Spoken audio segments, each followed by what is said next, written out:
Hello, hello. How's it going, everybody? So today we are having a conversation that I've been looking forward to here for quite a while with Gabriel McCaughry of Anathema Publishing. So he's pretty much the sole employee and founder of the publishing house. So it's going to be a really interesting conversation. I have a lot to speak with him about in relation to the books and also in relation to dark ambient, as you guys will find out as we start to move forward here in the conversation. So without further ado, let's go ahead and pull him into the chat here. Um, all right, we should be good. I think I can hear you. We should be able to hear you now. How are you doing today, Gabriel? Very good. How about you, Michael? Excellent, doing pretty well. Everybody in Right chat, on. how are you all doing tonight? And just let me know if anything is awkward with the audio. It's a lot of fun to do this live, but there can be technical snags. So Yeah, we'll see if my new gear holds up as well. oh yeah, It'll be interesting to see. Yeah, it's all fairly new to me as well. I don't even go on Skype very often or anything like that. So hopefully everybody can hear and see quite fine. Right. Okay, I guess. cool. Yeah, it seems good so far. We're getting good evenings and hellos from everybody. How are you doing, Per? How are you Right doing, on. Johan? We've got Camera and Desideri Marginus in here already hanging out with us, Whoa. so that's Oh cool. my goodness. Oh my God. Thank you so much, guys. Like this is amazing. Now I'm gonna you're gonna have me flushed. Well, that's the cool thing Right, about this, like man. okay, You so can sort of get everybody, great artists, so, yeah, get yeah, everybody to that's hop awesome. in here. It's like a big family here in the dark ambient community. So that's what I've been trying to do Amazing. is pull everybody together for this sort of thing. So yeah, so What a nice initiative. I will say thank you so much for, thinking about that. I mean, like what you're doing is great, I guess, for the jar in and of itself, but like having the initiative to actually contact me and making these connections, I think is of paramount importance. It's something I wanted to do as well, but you have a platform which, to be honest with you, I just don't have time to develop any, I've been thinking about that, podcasting or YouTube and whatnot, and it's just something I'm not very good at anyway, and also don't have the time to invest. So it's very cool to see somebody doing it actually. So thanks for that, man. yeah, absolutely. Yeah, so John says it's a little glitchy on his end. I do see I'm going into the red here a little bit, so hopefully that'll clear itself up. Usually it just goes back to normal on its own. If it doesn't clear itself up here in a few minutes, then we can try restarting the stream, but hopefully that won't be necessary. So in the short term, let's go ahead and talk about. I'd like you to just kind of tell us a little bit about what got you into this sort of thing in the first place, like just like sort of a quick history of yourself that led up to Anathema Publishing. All right, right into the meat of the matter. But I must say, like, I want to, commend you on your decorum. I see a lot of like nice titles and a lot of anathema books as well. Like, that's really cool. Yeah, I've been trying to show this stuff Anyway, off on stream. showing the love, that's important. Yeah, absolutely.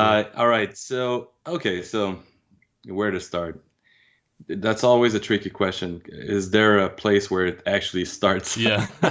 There's like the basic answer that just is somewhat dull because it's been asked so many Well, that's times, that's and I why I guess wanted to just go ahead and get that one out of the way here at the very beginning. yeah. I'll try to be brief then, as much as I can. Sometimes I go too long into these little details, but uh, well, the idea of anathema, as far as like, oh, okay, let me preface this in another way. Then I'll say first and foremost, if I ever thought at some point that I would run a publishing house, uh, let alone write a book or anything of the sort, really, first of all, I'd be lying to myself, and it's not something I was envisioning at an earlier stage in life. I'd say I had pretty much my basic, passions we're touching on a lot of things, mostly all artistic in one way or another, whether it be music, whether it be graphic design, visual, whether it be writing. And I actually did study literature for a short amount of time. But all of these, didn't really inform the how to, say, potentially start a business or get to understand what it entails to get this thing moving and then just keeping on ramping up, and cranking the heat, so to speak. Um, well, same goes for the interest into the subject matter in and of itself. It's always been kind of like there, whilst at the same time, and I was always exploring it somewhat vaguely through whatever I was writing at the time, whether it be lyrics for a band or something like that. And I was always, very interested and invested into reading about this stuff and collecting the books. Once I finally got to have somewhat of a budget for it, I guess. But after a while, it seemed paramount that I needed to step away from just the reading about it and actually doing something with that. That's where the practice first started, I guess, uh, evolving, or I guess I discovered myself through a new lens there for a moment. And then, lo and behold, at this point in time, that was pretty much like circa maybe around 2007 or something like that. Right after the time that I had consciously decided to stop touring that much, because at the time I was involved in band and touring pretty intensely. Anyway, so long story short, I decided to pour my all into this endeavor, whatever it was, just this into the research, into the practicing, into the reading, into the studying. Um, and it became like everything else, a creative endeavor at first, very much like a passion driven creative endeavor. I didn't see much more farther than this. Like for me, it was just like another means of expression. I did not know that this mean of expression would eventually alchemize itself as being actually restraint, and not so much into the expressing. But we could come to the matter of this later on. But anyway, for the moment, I needed to create something with this, as is usually the norm with everything that I wanted to do in this life to a certain degree. For me, it had to be, okay, so I'm interested in this, therefore I need to try it. I need to, be single focused into doing this, and pour my all into this. Uh, and so after that, yeah, I could go into how it culminated. I was traveling a lot at the time, and I had, I guess, a better budget than ever before, because I had a good career at a local newspaper that allowed me to travel. That also allowed me to, I guess, collect the books that I wanted and get interested and get invested. Started practicing also. I had like a pretty good, I guess, regular schedule, regular day-to-day schedule that would allow me to have a discipline, or start, being invested into having a discipline. So I did that for a while, but it was a bit aimless, a bit naive. Uh, Nonetheless, being having the creative drive that I usually have, and that inner fire, once I got back from Asia, and it's something also I've often said in interviews, but I don't want it to be like, I don't want it to seem like more epic than it was. It's not even like maybe I've said it in passing before, but it wasn't a spiritual pilgrimage per se.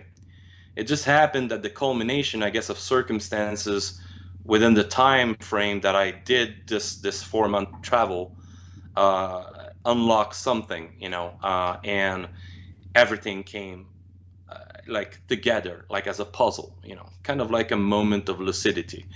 And I knew I had to start my own company. I knew there was nothing else I wanted to do beside that. So it became like an obligation to act uh, in that sense.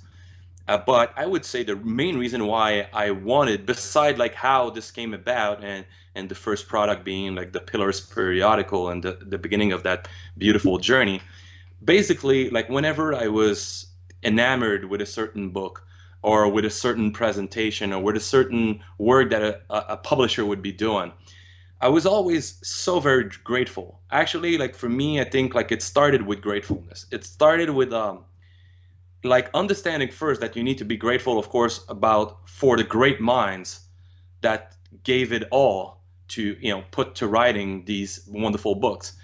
But the chain of knowledge is not just one person, or it's just not a current or a tradition.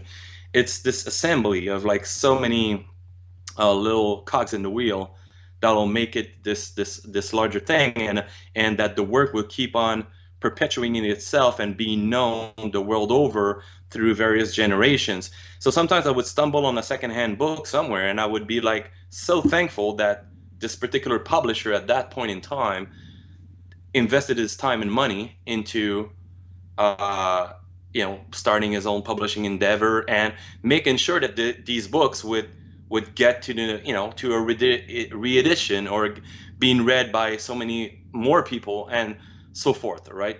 So whoever wrote it is of course the genius, I guess, or in the classical sense of it, behind the work. But there is something to be said for people who are willing to help or willing to go down to brass tacks and make sure that this voice is being heard, you know, and in a way and in a presentation that respects uh, the weightiness of the subject matter, and not necessarily just because it's serious, but mostly because it asks a lot of the practitioner. It asks a lot of the writer to put this all together so that the medium or the format or the actual object in a talismanic way should respect that vision.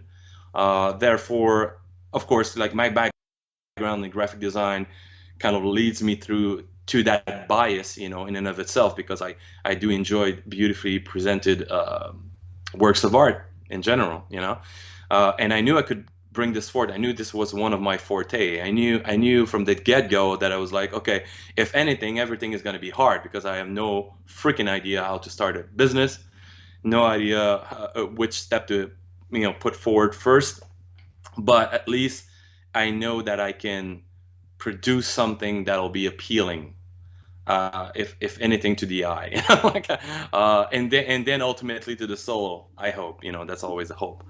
But yeah, that's how it started around company in and of itself. I registered in November 2011. So funny enough, and in what, like maybe like a month, something like a bit over a month from now, it's going to be 10 years now that I've registered Anathema as a Oh, company. nice. Um, yeah, yeah, time flies by like crazy. But of course, at first it was just like a passion project on the side. So therefore, I was doing it whenever I had a moment, and I was just happy to do it as I was, happy to do any of my creative endeavor. But once I started releasing these products, and when I started to see like some people really resonating at a deeper level with them, and started exchanging. And at the same time, I was very much exploring like crazy. I was exploring, but ritualizing my life, you know, being invested as much as possible at the time in it. So I was, of course, very, very enthusiastic about this. And well, it started creating, I guess, as you could say, like expectations, I guess, expectations, a certain level of quantity versus quality. Everything that came about from a more business perspective, like I learned through hardships Yeah. and an uphill, like a constant uphill battle. That it's nowhere near like the classical. Somebody has a business idea, maybe goes and tries to get like an entrepreneurship, kind of course or something like that, online course, and then start about hashing like a business plan. Nothing of the sort at all. Like it really came about from the fact that I realized that at that point in time that I wanted to do this, I was a that's going into some personal details, but I was a single at the time. I was b still not with kids, and had a great career, well-paid job. That's just how at the time it was, and I was willing to get myself in debt, and just put everything of my own personal money, and instead of putting it in travel again or anything fancy, like, still, still, I should preface, I had no car, say, So no house, no actual down payments to be made on anything, of sort. So I was like, what I'm gonna build with that side money is gonna be like a business of sort, or it's gonna be like a publishing Yeah, endeavor that's awesome. around something that's very close to my heart. Really, that's all it is. So it was all my money. So there was no love money, there was no bank loan, there was no nothing. The love money all came out from my pocket and from my credit cards that I maxed out, all maxed out at the time. It took me some years to get out of that, but and through through sheer force of will, I guess at the time, I just managed to keep my head above the water, and did that for years until it came pretty obvious that the time required per week on Anathema, as well as my day job, was completely insane. It was detrimental to any type of like balance, and trying to have a practice on on the side, also a spiritual practice. It was kind of like, oh wow, or even or even trying to date, as a matter of fact, or like meet people. But yeah, all of that, I ended up like maybe working like 70 hours a week, so there was literally no evening off, no nothing. And everything from the first product that book that I ever released, I packaged myself and I sent myself, like in the mail. So it was very much time consuming. Yeah. And I said that in the past, but like I've been helped a lot, through the last 7 years or so, maybe six or something, with my current girlfriend and spouse, and also like so many other things, like so many friends came and helped me out, but also uh, shed a light on the consideration of maybe doing Anathema full time. Why Yeah. not? That security was a bit overrated anyway, and yeah, would not have like work insurance, but the reality being a bit different here in Canada, I guess, for insurance. Don't want to go into this, but it wasn't like so much prevalent to have that. I was like, like it's time. I need to do it. So in 2017 is where I incorporated the company and kind of like brought this to another step of professionalism, and I decided to quit my career and This just was do in that full time. 2017, you said? Yep, yep, Okay. yep, Yeah, that's what I thought yep. when I was talking in the stream a few days ago. I'm not sure if you saw that or Yep. not, but that's what I was kind Mm. of gauging there, was that around the time of 2017, it seemed like you went from more or less focusing on pillars to just like hopping into it, and just Yeah. that's when like all of these other artists, authors, artists, whatever you want to, they're Mm. both. Yeah. That's when these other people really started to come in, and I was noticing like a lot of the paperbacks that you're doing now all Mm. were from books, like the ones that are releasing now are books that were around 2017. So yeah, it Yeah. did seem like I've only been Yeah. familiar, really. I've been familiar with your company for about a year and a half now from Foolish Fish, and then I really Hmm. started to get into the books more recently than that, and so I kind of was a little bit familiar with what was going on already because of the Cyclic Law and Pillars connection. So if you could Sure. talk just a little bit about, because I haven't read any of the Pillars books myself, and I'm sure there's a lot of other people that are going to watch this that Hmm. haven't either, and they're all, I believe they're all sold out at the moment. So if you might want to just sort of give like an Yeah. overview of Yeah. what the Pillars series really is about, and if how what the evolution of that was from when you were when it was sort of a hobby, and then that was the thing that Mm. brought you into our sort of current time period where the pillars is sort of the Yeah. backbone of everything.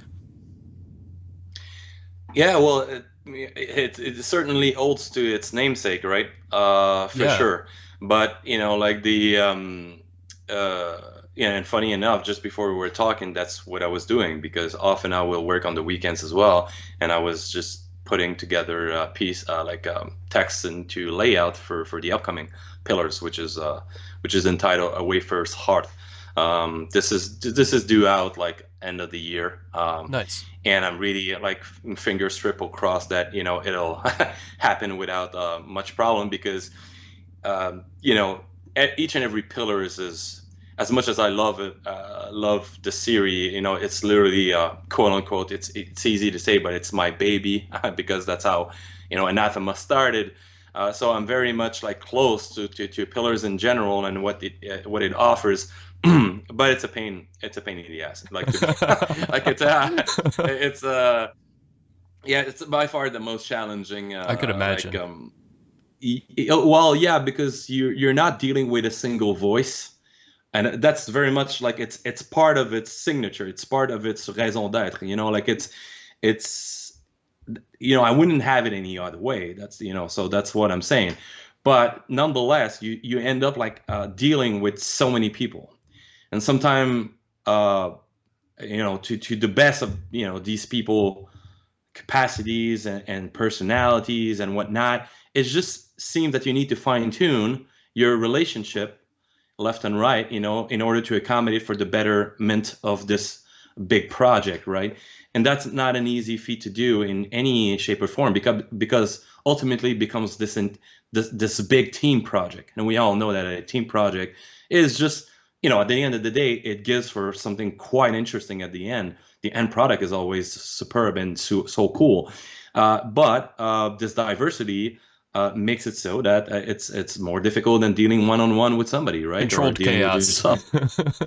Yeah, it's control chaos, and also some particular aspects of production for these releases require more micromanagement, as is the case with people in general. Yeah. Also, you can easily lose track of time, of things coming in and out, of and it's done over the course of a year because Pillars is soon established itself being like a yearly endeavor.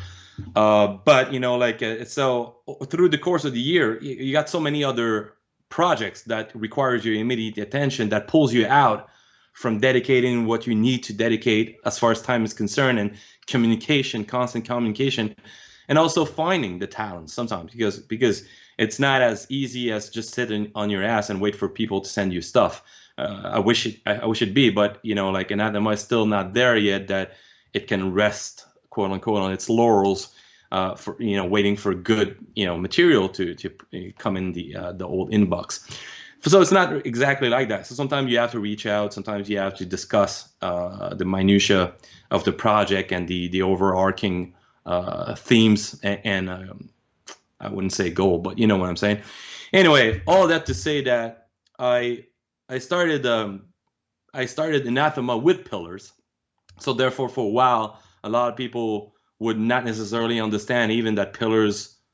Like a lot of people were actually calling my company Pillars actually Oh wow. because that and it's easy to understand insofar as like say we take another zine example, or like something like Fiddler's Green that we distribute now because I love the product, love these books so much, via our web shop. Still, Fiddler's Green is called Fiddler's Green, so like it's not another company. So therefore that was my first product, but it took a while, I guess, for the association to be understood properly.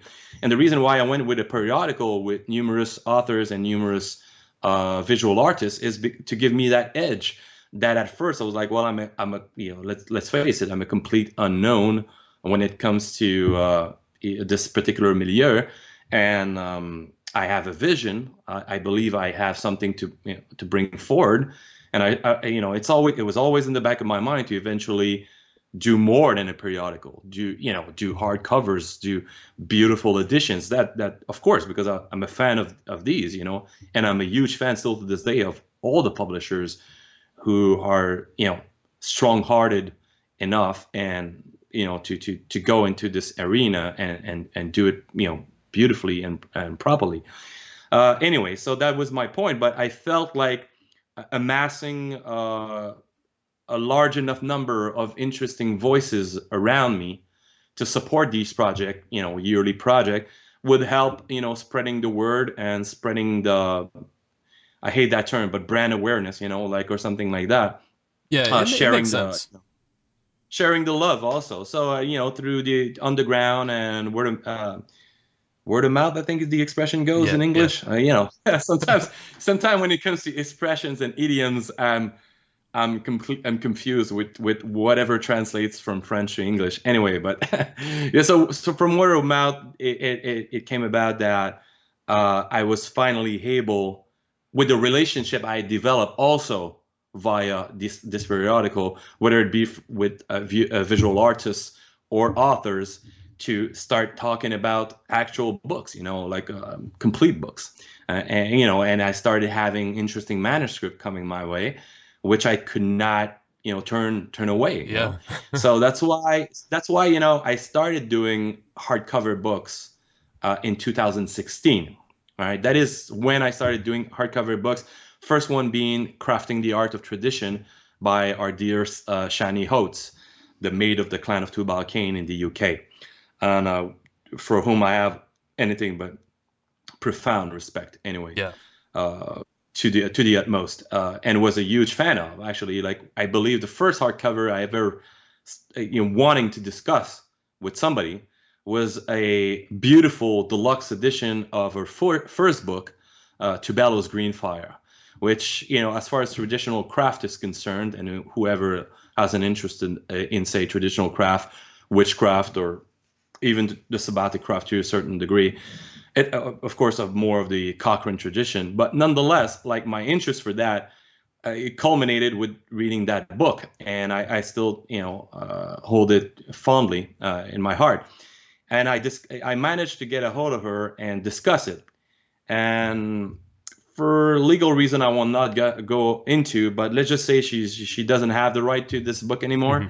and there's no way in hell it seems that we will ever get these rights. So that died in its own, like, well, it Outside of died anybody because, involved's control. yeah, exactly. And I was willing to put a lot of, like the expression in French would be put a lot of water in my wine, but I think you have something similar. But I was trying, like, to compromise a lot, but it seemed there was no agreement, possible for that. So instead, she suggested a brand new book that she had completely finished written.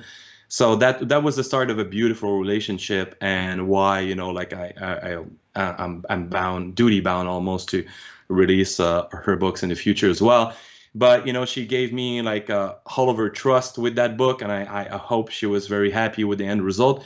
And right on the tail end of that project, a lot of people were coming back, saying, like, how they were kind of disappointed that they missed on the first three pillars that had been done, like, respectively 2012, 2013, and Yeah. 2014. And so I took my time to revamp it all and release it into a huge hardcover anthology, which at the time, for because it was such a weighty and big book and a beautiful one, I'd say, but because of that and the price point at the time, I was certain, I could not afford much more than around 350 copies. I think this one was made. Yeah. That was the maximum limit of what my budget could afford at the time, and what's with the reputation of the company, also that was the maximum. But it ended up, like, selling extremely quickly, or like, all things considered, I guess. Yeah. And through the years, I've been constantly asked, when is there going to be, like, a re-edition of that? When can we see something else? But as with a lot of things That in was one life, of my questions. circumstances. Yeah, I jumped the gun on this one. Sorry. Uh, well, it is a question I'm being asked all the Yeah. time, and it's a sad one to answer. That's the reality. Is that circumstances are changing, the company's aim and editorial direction also kind of, like, readjusted itself a bit more, or I'd say refined itself, hopefully, to a certain degree. And I'm not so sure revisiting that past, just for the sake of putting products on the market isn't necessarily a good idea, because what a lot of people often will forget, though, is that the anthology in and of itself was the deluxe treatment, or AKA the reedition of these first three Yeah, books. that makes So it's not sense. as if there's never was like any reedition. That was the Yeah. reedition. So at the time, like that was the time to grab it, I guess.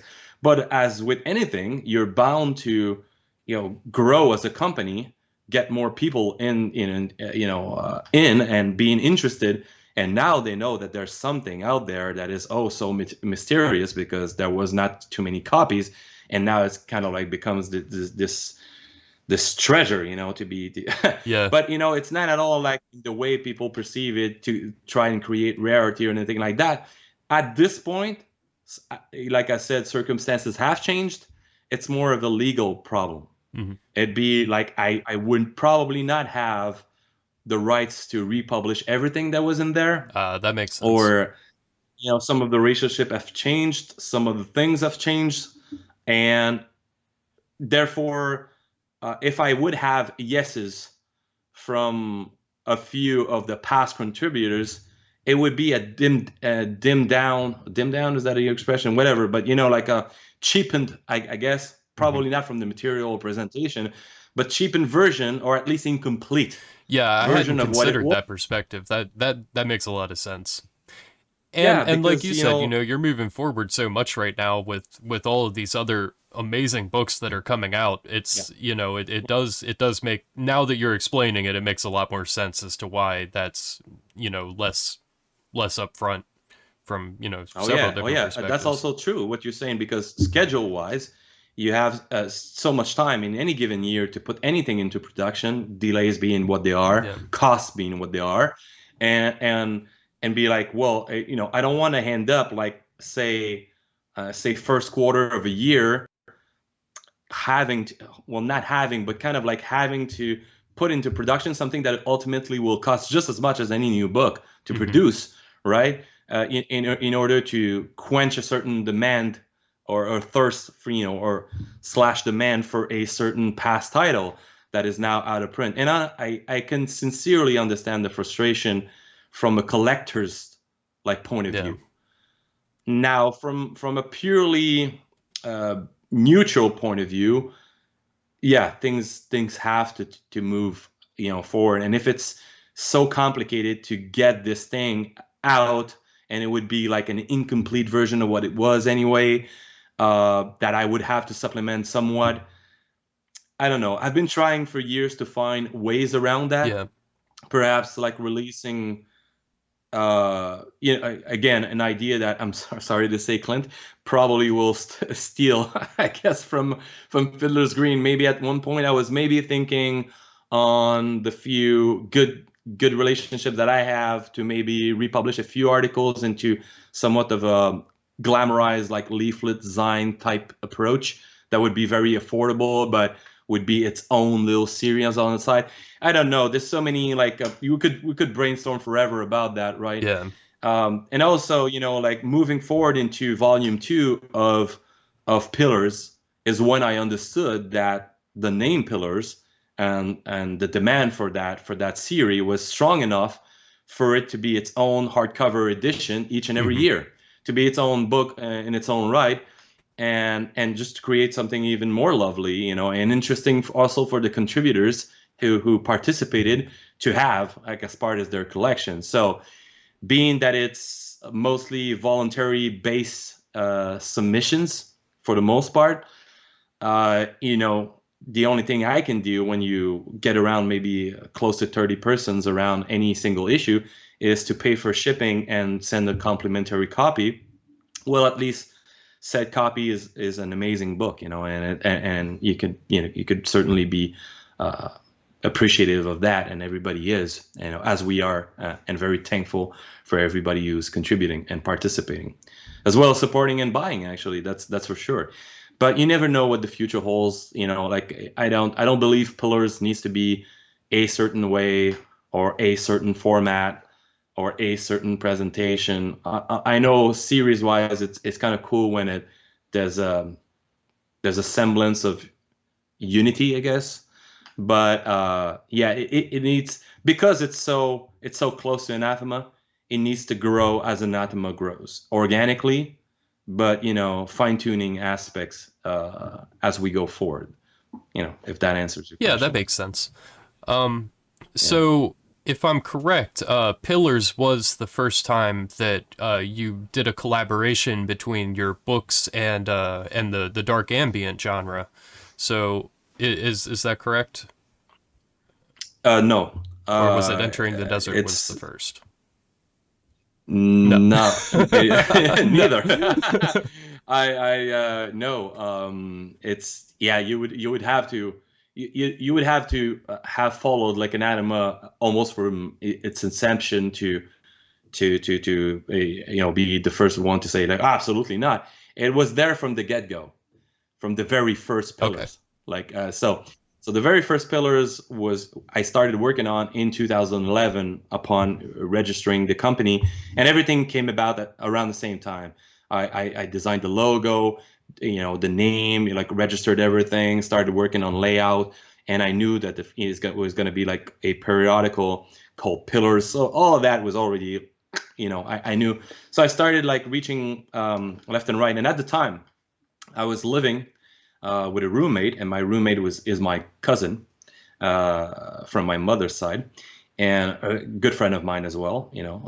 A bit younger than I am, but being roommate with my cousin Carl was very fond memories and a very cool time in my life. Like still, like because Carl is such a character. He is such a we often joke and call him like with love like awkward call, but that's just because like his interests are so far out, and he's so interesting, but often he'll come out as being a bit awkward and asocial. But I see that like literally I think he's touching on genius often because of that. uh, and he's the kind of guy who's just trying stuff, also very creative. He was very much into videography and very much into music. And for the longest time, he had his own imprint, like comical band almost. I wouldn't call it a band. It was a musical project. It was just him doing very harsh noise music, like completely, top of the line, complete boinkers, wall to wall noise, Hmm. crazy stuff. But it wasn't done into a way that the guy doesn't know what he's doing. And, you could tell he had a laboratory. That to me was awesome. Like I would go into our, a living room that had been turned into an entire studio, and I would see apparatus and homemade stuff that was like just so out of this world. I was like, what, really? And then he would just let me listen to sounds and being so happy about, look at this sound, like, and it wasn't the music, like, and I've been part of bands all my life, so for me it was the norm to receive like maquettes, as we call them, like the skeletons of songs, that just, a guitar riff, a drum line, and you're like, oh yeah, cool, okay. You start in, working your way to the composition. He would be happy just finding the perfect sound. It had nothing to do with a riff. Hmm. I remember fondly one day, just like, having beers, sleeping late or not sleeping, and our neighbors hated us. Like, I mean, I can poor neighbors. imagine. Poor neighbors. Yeah, I know, it was complete like mayhem.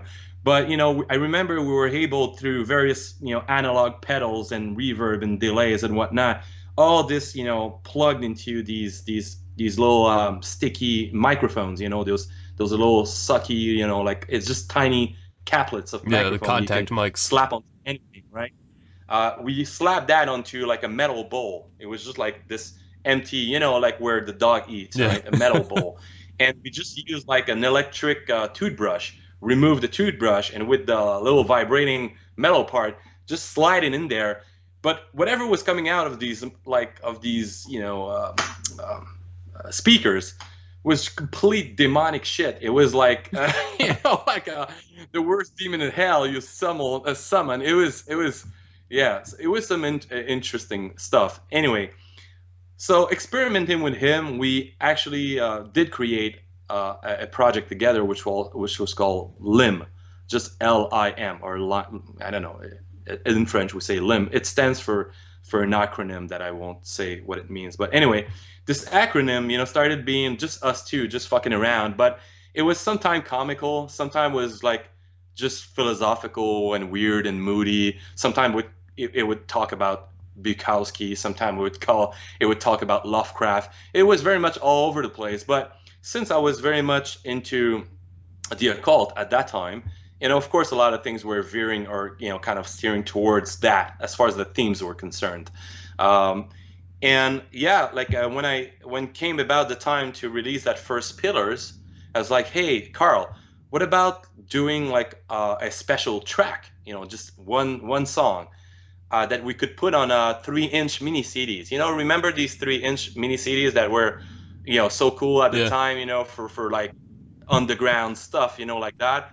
They're very, very cool looking, but they're so impractical. I mean, first of all, you put them in most CD players nowadays. You would break your CD players putting in them because they don't have that tiny tray anymore that goes in, right? So if you try to slide that in, I tried that with like an Apple, computer, kind of like this, and I almost fucked it up. Anyway, but so we did like a 3-inch little CD like that. I think it was limited to the number of contributors. So something around the line of 20, all right? 20 such little that were all and made insofar as like we hand stamped all of them. I had like the little I had something printed for the covers. It was a lovely little kind of offering, and that was given to contributors. Nice. That single track couple of years afterward, when came town to release the anthology, I started a band camp, and you can still visit these band camp because my cousin always released a single track of dark ambient slash noise around the time of Pillars. Therefore, on that Bandcamp, you can still find these. And he literally made one for each and every Pillars, plus a couple that were Pillars adjacent, I'd Yeah. say. And so the connection was always there, and we were both fond of that style of music. But the first, I guess, other such collaboration that involved, I would say, more established act, like in the dark ambient and musical scene, so to Mhm. speak, was, yes, around the time of Entering the Desert. I don't quite remember who contacted who, but I remember I had like some, I was just, talking with people from Xibalba and Alone in the Olive Garden and Namka, and I was like, whoa, I love each of these, entities so Yeah. much in and of themselves. I did not know that they were willing to, perhaps contribute, some type of like, uh, you know, do something special for Entering the Desert. Anyway, so they did. That was awesome. And at the time, unfortunately, I could not invest again. And that was, we need to remind ourselves that Entering the Desert was only the third hardcover book for Mhm. Anathema, and also the first time that I was doing what has now become the norm, which is usually 3 hardcover editions upon launch, which is usually like what we call our standard editions. That is, around the most number of copies. And then you have a collector's edition, which is slightly more limited, different covers, and usually features a signature plate from the author. That's what differentiates it from the standard edition. And you have the Uber exclusive, like very, very rare, all handmade, all hand papers, everything, the artisanal edition. Anyway, so that was the first time I had a book with this treatment of the 3 versions, and we had this soundtrack as well. The idea that time around, though, was not to give the soundtrack to just contributors. There was, it would have been like the musician and Craig Williams. Yeah. But what we did instead was not, no, it was going to be included in each and every hardcover Mhm. editions. So what I did is open up a Bandcamp for it and had a download code. You could go and download it when you had purchased the book. So that was very fun. And of course, since this was so graciously given, from the musician to us, it goes without saying that it would not necessarily be exclusive to Entering the Yeah. Desert. Entering the Desert was a catalyst around the theme, and the approach. But after that, it's very much their own product. It's very much their own offerings, and so they started like I think it's still selling via Zaz and Yeah. Sounds, or it had like a different re-edition, and that's perfect. I mean, it needed to be this way because I'm still extremely grateful that they did that, and that the people who bought the hardcover have a free digital copy. But indeed, that music required a physical entity, like copy at one point.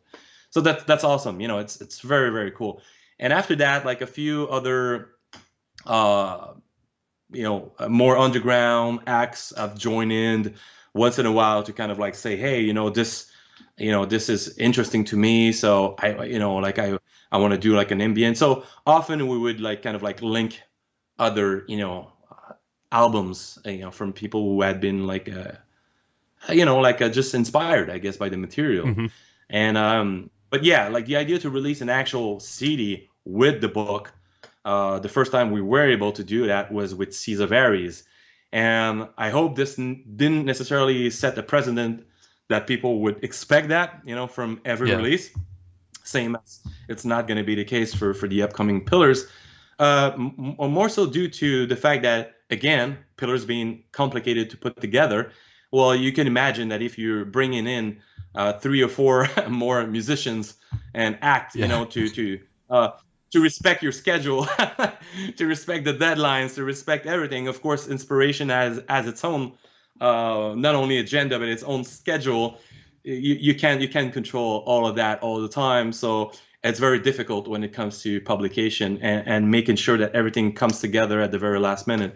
But yeah, I was super happy to do that because that kind of like cemented the love that I have for Cyclic Law as a label, but also like our newish, I should say, like association when it comes to European distribution and whatnot. Yeah. Yeah, yeah. I mean, I think it's a really that makes a lot more sense now. I had seen that previous Bandcamp page that you were talking about that was Mm. related to the Pillars series, and I wasn't fully aware of what was up with that. So I'm glad you described that Mm. whole process to me because now I understand where all of these things fit into each other much better now. Um, Yeah. Yeah, so as you just mentioned then, so now Cyclic Law is now releasing they are now distributing Yep. your material over in Europe and you are Mm. distributing a at least a certain amount of their material. Well, I guess it's the same thing Yeah. either way, but you're distributing their material here in Canada and United States.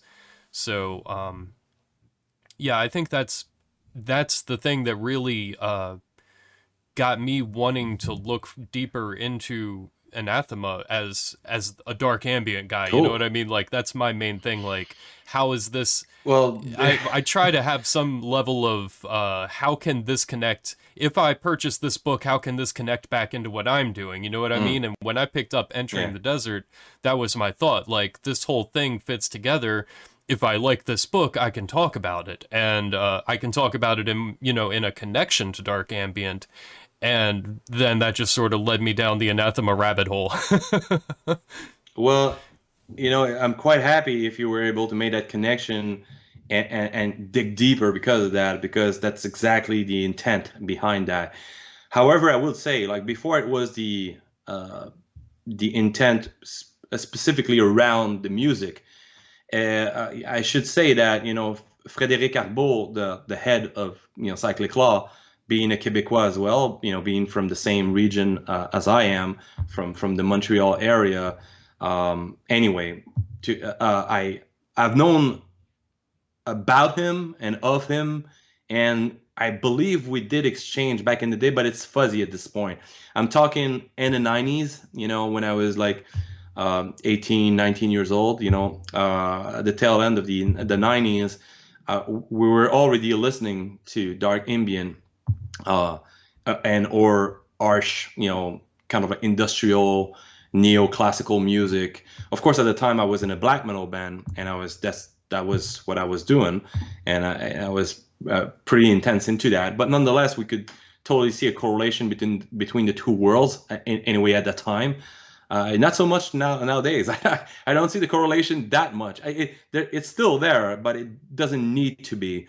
Wherein back in the days, I thought the two almost inseparable when it came to the ambience and the kind of like overall energy it emitted. But my thought processes around that have changed drastically through the years. But anyway, I knew Frederick, and Cyclic Law was brand new, or I don't, yeah. And I remember having purchased his first edition of Instinct, his first album, Hmm. that was kind of like a semi book in and of itself, in insofar as there was like a lot of or a portfolio sort of photography, of dark Hmm. photography. And yeah, we all loved that record back then. I remember also seeing, I remember also attending what I believe would be my first dark ambient show, and I believe that was him that organized it somewhere in the Old Port area of Montreal, in a very nice place, very very creepy looking place, and it was a lot of fun. I don't even remember the bands that played that night, to be honest with you. At the time, I was a massive alcoholic, just put it this way, or drinking way too much, or just being a young kid, I guess. Yeah. So, but anyway, I had an amazing blast, and one of my good friends, still to this day, his name is Fred, which translates for cold, anyway, here in Quebecois, and he was always almost, I would say, more of a fan of dark ambient than any of us. So kept up with all the cold meat industry and all the underground labels we had no idea about, all the stuff from Europe. And we're like, whoa, man, this is awesome, this is awesome. But I never got into it more than just like the odd curiosity here and there at that time. Anyway, fast forward, more than 20 years after that, almost, and I've always been a fan of Cyclic Law and kept track with whatever they were doing. And lo and behold, I didn't know that Frederick was doing the same with Anathema. And at one point, I remember, I think it was 2 years ago, I sent like as often I'll do that at the end of the year, I'll make a end of the year retrospective for the Hmm. company and kind of just send like a newsletter to people. Hey, that's what happened. That was cool. That sucked. Kind of like, I don't know, kind of like talking like just very casually at the same time of everything we were able to accomplish and whatever was complicated that year. Just to keep people engaged and have a relationship with people. And I did mention that particular year, shipping and anything that had to do with international shipping had been so complicated, and prices were rising considerably, and that was always like the seed of the problem, because a lot of people were coming to me literally almost. I wouldn't say like with ill intent, but that would assume that our prices on the website were clearly inflated, because giants like Amazon or whatnot, or any such giant, are created false expectation around, quote unquote, like under the belt kind of like deals with such company, which makes it so Hmm. that you have reduced rates. But the reality of people who lives in Canada, Canada being among the most pricey also postal services out there. Um, Fortunately, the most functional still to this day, because private transporter, I don't know, but I don't. They're kind of odd to deal with here. They're not as efficient as other countries, I've heard. Anyway, all of that to say that shipping to the UK, for instance, where we have a strong readership, or Europe, was getting increasingly difficult. And I was trying to find ways to have a distributor over there, and kind of like but that's very difficult, because if you go the traditional route with an actual distributor who a doesn't give a fuck about your product, that's just a reality. They're just there for the Yeah. money. You're gonna have to sell your product at such a wholesale discount or something like that, that you would barely be able to pay your rent. Like, it makes absolute no sense, especially when it comes to, like, I've talked about this before, but like, this is something I would consider for paperbacks, because they're not limited. They're literally like, they're going to be available. If we run out of a certain print, chances are we're going to reprint, and it's going to be available soon, right? It's just being out of stock, but it's not a limited. But when you're talking about a limited amount of copies, you're also limited about a potential profit margin. Hmm. that potential profit margin is only diminishing, but it'll never go above what it was initially set for, Yeah. you know. So that's also something you need to be very mindful of, and I certainly was. And you know, I didn't have to do anything. Frederick was the one to contact me and saying, "Hey, Gabriel, it's been a while. I don't know if you remember me. And yeah, we talked back in the days. Blah blah blah blah blah. We called each other, you know, and yeah, kind of like old friends that, in a way, you know, like even though we weren't that close or something, but it felt like, you know, like something cool. And then we discussed more his vision on this part, my vision, and he offered a solution to my problem, which was something which is a deal, not wanting to go into details, that you would never get with any other distributor. And in essence, I was like, okay, well, if we have this, then, and I trust you, and you've been running your company in a way that pleases me, you know, or not as if like maybe that was the wrong expression, but that I found appealing, right? That I found Yeah. appealing. So I was like, well, then, you know, I'm willing to give it a shot, you know, and I wanted to redirect the traffic of the website to his company. Hmm. All right. So that's a hell of a deal, because it's not just somebody who resells your product, which, you know, I got plenty of other excellent resellers, you know, like such as Miskatonic Books in the States, or Watkins, you know, in the Hmm. UK, and a handful of others that I think are wonderful, you know, and I'm very, you know, happy when they purchase product at wholesale pricing. That's fine, but it was a very different deal, very very good for the both of us. And I was like, well, people are then gonna be able to, you know, save on the shipping, you know, and also get their product maybe faster, even though sometimes it's difficult for people to somewhat understand that there is a delay, because everything is produced here in Canada, everything arrives in the HQ here at home, and I got to prepare everything, hand number each and every Hmm. copy, you know, and glue the signature plate in the collectors, package all of these boxes that were in pre-orders for, say, over a month, and then take care of all that at the same time as sending boxes to Europe, to Cyclic Law, for him to start dispatching individual Yeah. orders. So that creates a bit of delay. That is, I guess, uh, the only thing that is not optimal, let's say. But yeah, and of course, as soon as I realized, I was like, well, that's pretty cool, because a lot of people like me are fond of that type of music. They're now able to get the reading material and grab an album at the same time. I was like, Yeah. well, this is the best, right? You have like a one-stop kind of a shop happening, you know. And I wanted to do the same, of course, with Anathema for the longest time. I didn't want to necessarily go the route of creating my own label. That's a whole Yeah, that other would just bring even more business. troubles.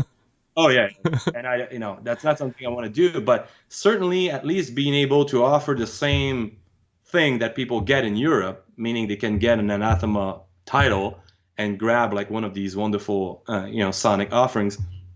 That was the idea. And when I decided to launch that, I was like, okay, yeah, but I don't want, exclusively Cyclic Law, because as you know, Cyclic Law doesn't exclusively distribute just Yeah, Anathema as well. exactly. He has other publishing houses. So my idea was to contact not publishers, Hmm. labels that I'm completely in love with, And that's where you such can as tell, Hypno. that's where I can tell how big of a dark ambient fan you are, because the people that you contacted are the perfect people to connect with your type of books. I mean, Yeah, and I and couldn't yeah, have picked yeah, it better absolutely. myself, honestly. Like, I'm in this every day, and Yeah. I would have picked what you picked. And there's a few missing, as far as like, at least not necessarily, I mean, like having all the products available or something, but there's still a few missing that I haven't gotten around to contact yet, or that I would wish at some point. But it's also how the companies run sometimes, because some company are so small, and as is the case with a lot of these labels, is just the reality, and I completely understand and respect that. They're not necessarily at ease or able to offer such like wholesale discounts or something like that. But for the price point that it takes to offer, to get something discounted because you buy a certain large enough quantity, but you get that ship from Europe to Canada, and then need to have like a small profit margin of sort to support the whole Hmm. endeavor in the first place. that is a tricky line when you deal with such limited releases Yeah. again, and with such, smaller passion label of sorts. So overall, Hypnox is one that is like sorely lacking or missing. I would love to have their product, because when I used to accompany a lot of my rituals with dark ambient music a while back, I would often play Arcto Eos. Yeah. The album Aymara was among my favorite, especially Abode of Daybreak, that I believe I was listening each time I was meditating at dawn. So it was quite I've a got Mirror you know Orion sitting right here beside me. there you go. Yeah, they've been personal favorites of mine for a long time, but um, so yeah, like I have a real fondness for this, but I didn't want to come out of the woodwork like having nothing to offer, so therefore I kept silent. And Anathema is his own thing. It's a publishing Mhm. house, but kind of like you, I see all the points of connection, and I don't want to go necessarily extremely deep territories, although we could, depending on your questions, but certainly I often, and that's not because I want to take it to an egocentric level. It's just like when I started this, I had no points of reference insofar as what is your intended public will be like. What is the intended audience? What is your, how do they call this in business school? Like your target demographic and all of that. I didn't do any of Yeah. that. So my only points of reference was clearly somebody like me. And that's also where humility comes from. You're nowhere special. You understand? Like, I'm not just saying you, Mhm. Michael. I'm saying myself as well, of Yeah. course. None of us are. Like, I'm sorry. Like, there's no such thing as this type of specialness we mythologize in our head. Um, so if I'm just this Joe that happened, I'm very much this Joe that happens to like dark ambient, happens to enjoy esoteric literature and practices, and I don't know, maybe other things, right? Like some fancy looking objects. I'll be like, whoa, this is very much in tune with my love of aesthetics for some reason, or I enjoy poetry, right? Well, I just at the end of the day, and especially now in the internet age, you can take at least from an spiritual background what you represent as a person and be like, wow, that's amazing. There's millions of me out there, Yeah. you know? Or there's so many. Like I'm nowhere near special so and unique. So therefore, there's probably something, there that you can provide to, a service of sort, or an offering like a product, or something that brings something at hopefully a soul level for these people, even though it goes through the classical manner of having to sell something and Mhm. receive an object of sort that brings you great joy, hopefully that you can learn from. And I believe dark ambient, even though like to this point, or say you would look at my iTunes, I don't even categorize it as dark ambient anymore. There's a lot of things that's being lumped in the ambient, and for me, ambient is fine. I don't know why we labeled it necessarily dark. Mhm. I guess because some of the sonorities will bring about the feelings of night and of mysteries and something like that. But uh, paradoxically, sometimes I feel there's a lot of light. It's very kind of uplifting or I think I would cathartic. say the greatest reason is to separate it from New Age. You're trying to get Huh? as far from New Age as possible. Like, no, this isn't just like birds chirping, or this isn't Yeah. like, Well, like some really like out there whatever. but you say this, But and yeah, I I can do name agree with you that albums that have first chirping the entire time, and they're lovely albums, and they're still lumped in the dark ambient, yeah, category. Or one true. of my albums, or one of my favorite albums that isn't at all dark ambient, but it still has this quality of perfect equilibrium of harmony that I want to listen to when I get into this introspective mood or this contemplative mood. Is the name of the album is Weightless. The band is called Marconi Union. I don't know if you ever heard of that. I'm not familiar with that actually. All right, so Marconi Union Weightless. Actually, their entire discography is very interesting. It's way more melodious in a way. There's more. They've worked on some recurring melodies for each and every song, so to speak. But it's clearly ambient. It's clearly ambient. It's extremely soothing and it's extremely powerful or well woven. It really takes you places. It makes you travel. So yeah, there you go. Like I don't know. For me, I don't see much of a distinction in that, and I'm not one to see a lot of separation anyway. But that's another topic, I guess. But yeah, sorry. Go ahead. No, that's cool. That totally makes sense. I think as far as people, understanding that the two of you are doing this thing, and I think it's really important to me that you're giving people the opportunity to discover these things, because for me personally, like, I didn't find dark ambient until like 2012, 2013, something like that. I'm really late coming into this thing, Mhm. because it's very much been a word of mouth thing up until social media became a thing, and I did not have anybody to give me that word of mouth. So if you're, and even with social media, you have to get sort of connected in before you can still discover things. You got to be looking in the right Yeah. places still. And, when I was sitting around like translating Greek and Latin, like, I was just listening to classical music, and I listened Yeah. to dark music my whole life.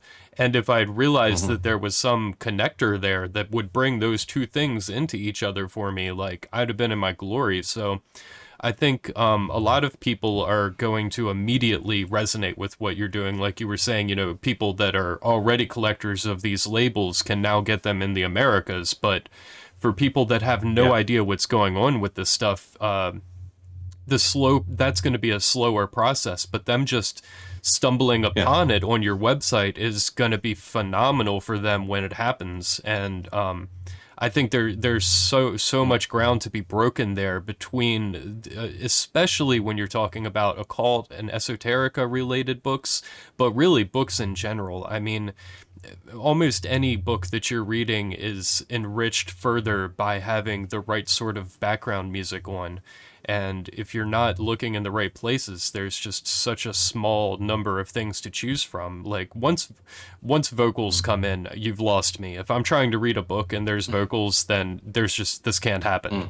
Mm. And It's kind of funny because I do agree with you to a certain degree there. Else, maybe the vocals are very etheric and kind of like, or more of a, almost quasi mantra esque yeah, nature, or religious, almost a Gregorian, I guess, or something. hmm It I really do agree depends with on that. Yeah, what type of vocals you're referring to, but I believe you're referring to more a specific, specifically the lyrics vocals in your patterns. own language. Yeah, I guess also, yeah. But yeah, so to come back on what you're saying is, it is my sincerest hope that this is what will happen down the line, is that people are already kind of familiar with that type of music, understand that uh, Anathema is a great place to, well, get the material, first and foremost in North America at least, and at the same time provide a window for that particular demographic to be potentially interested by some of the books that we either distribute or produce or and publish ourselves. Uh, because yeah, I do think there is something to be said with this perfect complementary in aspect of certain types of music, and just the act alone of reading, that, yeah, and insofar as, like, I consider this act quasi sacred in some instances, or sacred, yeah, at least in within the right mindset, and certainly during the right circumstances, when you take the time to properly dedicate to uh, the beauty of reading, then hopefully it becomes something more than just a casual hobby, right? But dark ambient lends itself to so many intriguing observation of the mind.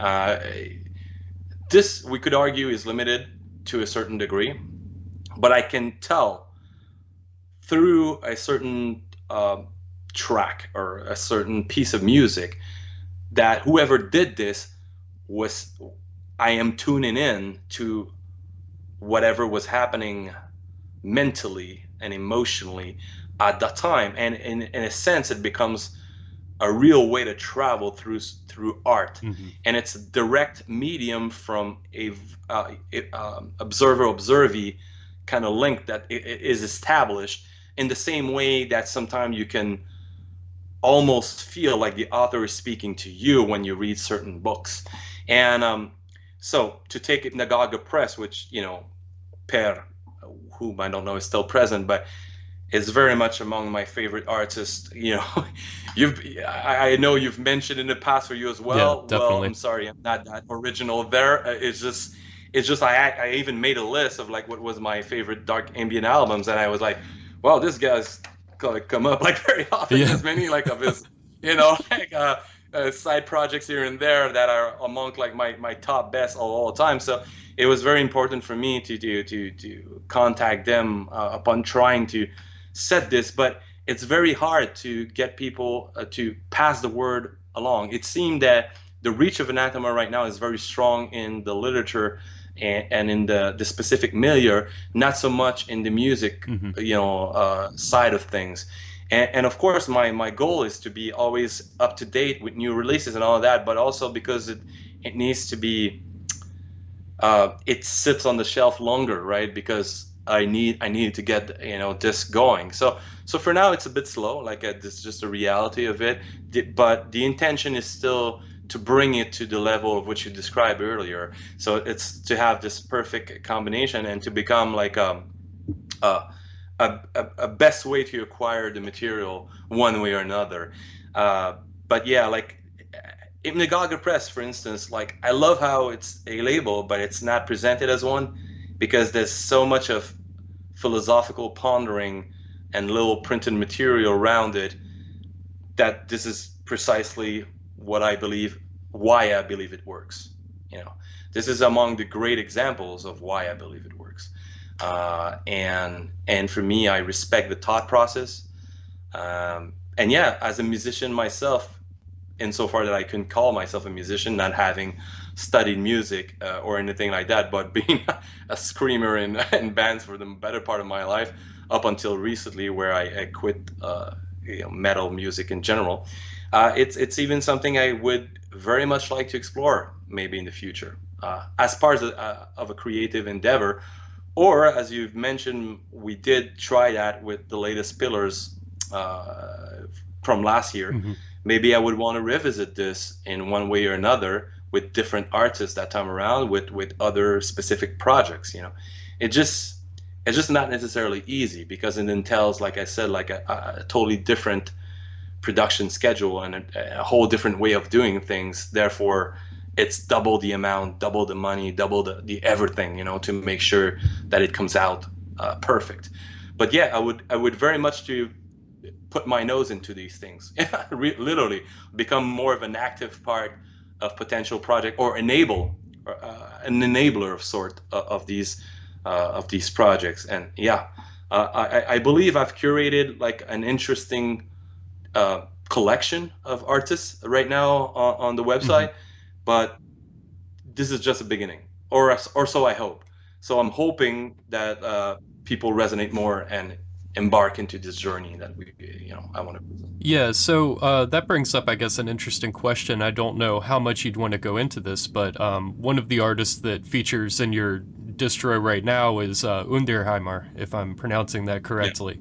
And yeah, while I was doing the stream the other day, I'm like sort of reading through things, and I'm like, oh wow, he's done illustrations for several of these books as well. And then yeah, he also has his rune cards that are available through there. So I don't know if you'd yeah. like to talk a little bit about how he has fed into this situation. If there's. Oh, it's just an interesting meeting of minds, I guess. It's I guess somebody I've reconnected with only recently, in the long scheme of things. But he's from Quebec as well. So um, and upon reconnecting around the idea of potentially like illustrating Shiny Mhm. Oats book, um, because I knew he was of that tradition. And to be fair and honest, I'm not so well versed into, Azatharu, Thurzatharu, or Norse mythos in general. However, I do have a substantial, uh, I guess, surface knowledge. It's kind of like a paradox there, like a substantial surface knowledge. Uh, let's just say, like, I'm not completely disoriented reading the material. I know a lot of like the terminologies, etymologies. Had a fond interest for all things Vikings for a while, but that's not necessarily my cup of tea. I didn't go that rabbit hole so far off that I made it my my devotion and my spiritual system or path. Nothing like that, nothing of the sort.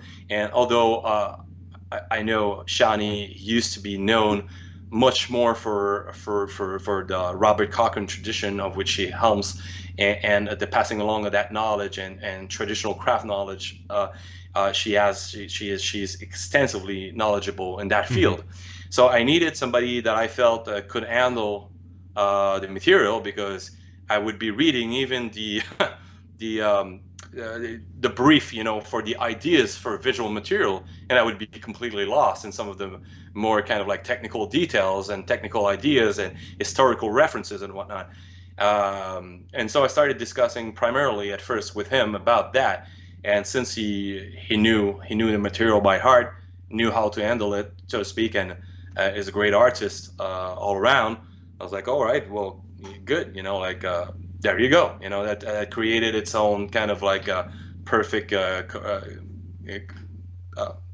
combining, I guess. And so of course, it makes sense that being within his own mythos and spiritual path, he would be illustrating the trilogy, what we call here, quote unquote, the Norse trilogy that, or the Odin trilogy that Shani Oates is currently writing.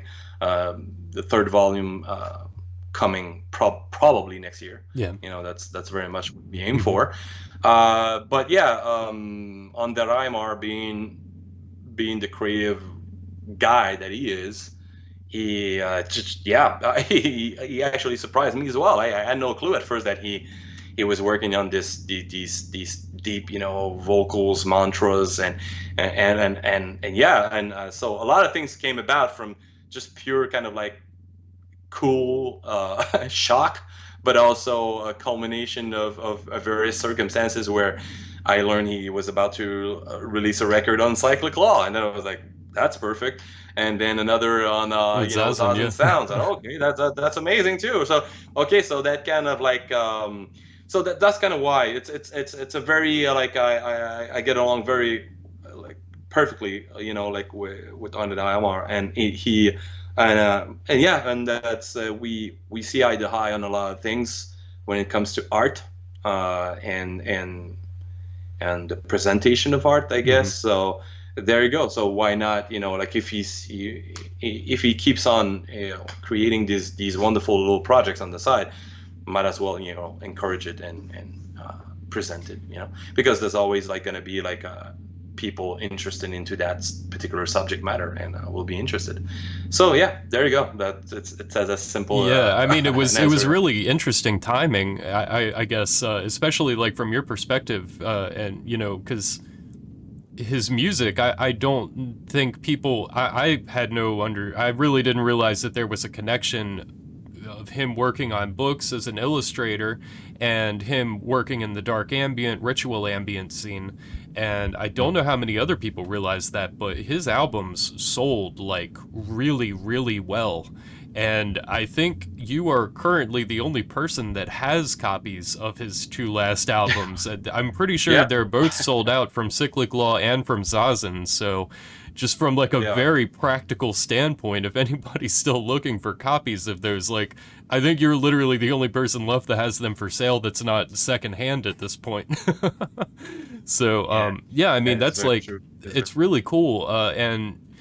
And that sort of leads into another question that I had for you, where it's this sort of goes away from the music a little bit, but how how much do you need to know, because you're hopping into all these different traditions. Like I as a reviewer, I am learning a lot in order to just be Yeah, able to speak. Like I can't just read a book. Like I'm like, read a couple pages, okay, go do some research. Read a couple pages, go do some research. And I love that process, because I'm really tired of just sitting around reading books and not feeling like there's some deeper thing that's happening, you know?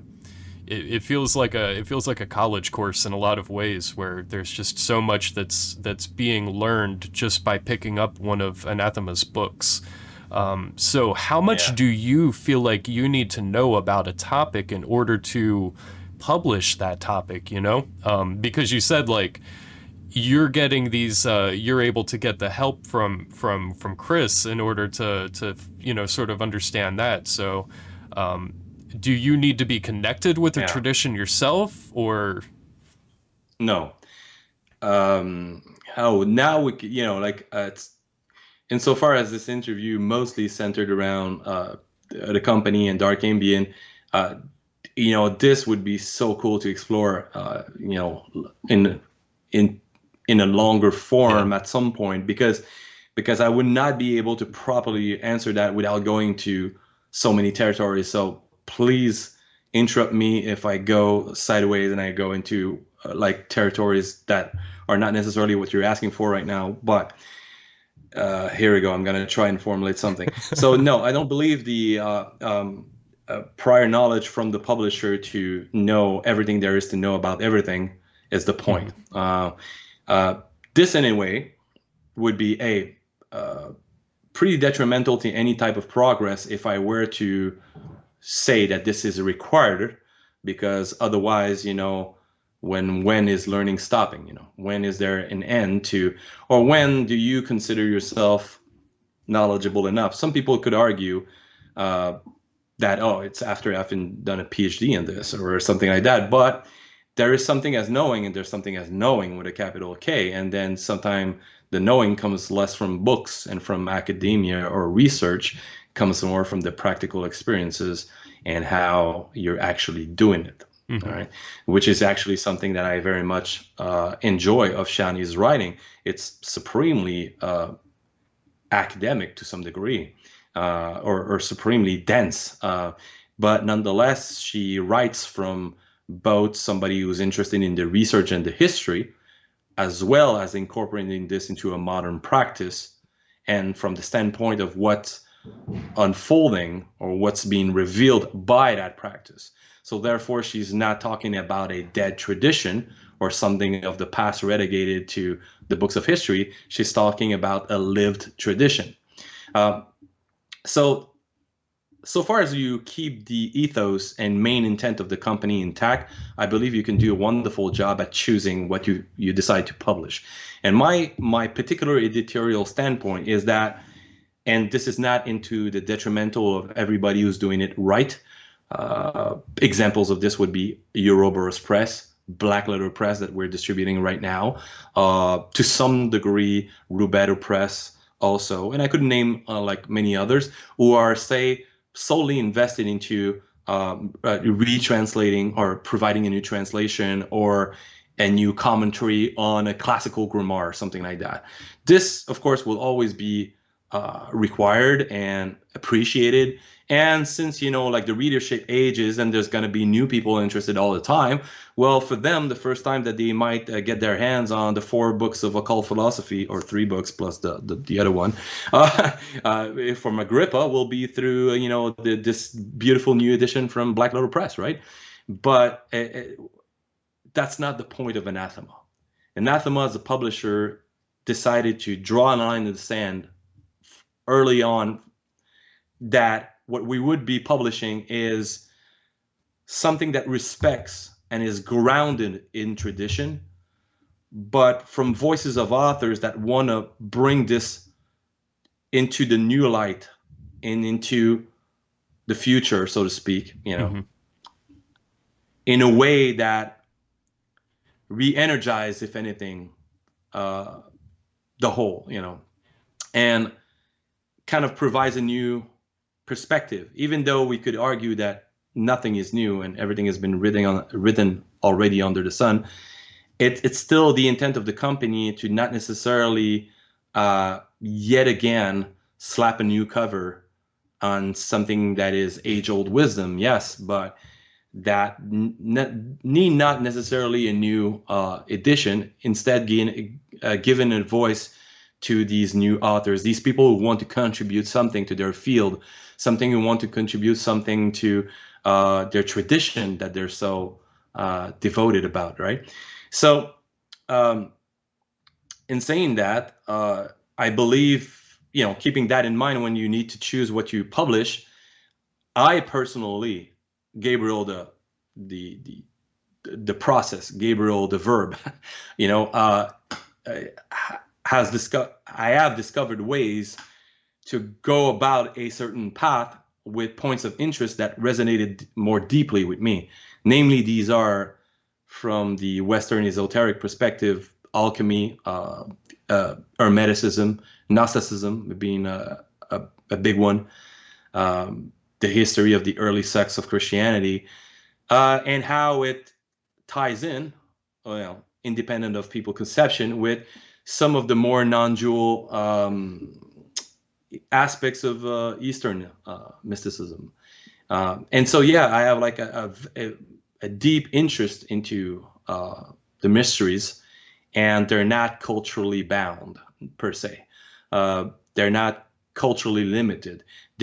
I'm trying to, to the utmost of my present capabilities going forward, to share the love and have this openness of like being open to literally every beauty that you can find into these various traditions, religions, cultures, and myself not limit myself to any of these in a way. It's I know it's weird to say. At the end of the day, you still need, I believe, when you try to express something about the mystery, you need to specialize, Mm-hmm. right? And I believe that's very true. And what I just said doesn't contradict the other insofar as, like, I know very much where I tend to shine the most, or need to be a bit more, or I can bring a bit more clarity, or at least I'm a bit more knowledgeable about. And some of the books I've published that are not necessarily that. It would be very, very wrong of me to assess otherwise and say otherwise. It would be a complete lie. So therefore, when I'm presented with something, say like the Rod and Ring, it's not because I know everything there is about Assyriology and Mesopotamia. No, I need to trust in uh, the capacity of the author and his vision, the vision that the author, and especially what he wants to do, I guess, with Yeah. it. So it's very like, of course, it's massively important to know that you're working with people who are knowledgeable in their field.